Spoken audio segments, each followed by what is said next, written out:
তো প্রিয় দর্শক, আপনারা জানেন যে মার্চ মাসের বেতন এবং বৈশাখী বোনাস আজ বুধবারের মধ্যে এমপিওভুক্ত শিক্ষকরা পেয়ে গেছেন।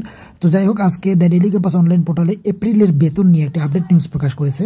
বেসরকারি স্কুল কলেজে কর্মরত এমপিওভুক্ত শিক্ষক কর্মচারীদের এপ্রিল মাসের বেতন দ্রুত সময়ের মধ্যে পরিশোধ করতে আগাম প্রস্তুতি নিচ্ছে মাধ্যমিক ও উচ্চশিক্ষা অধিদপ্তরের এডুকেশন ম্যানেজমেন্ট ইনফরমেশন সিস্টেম।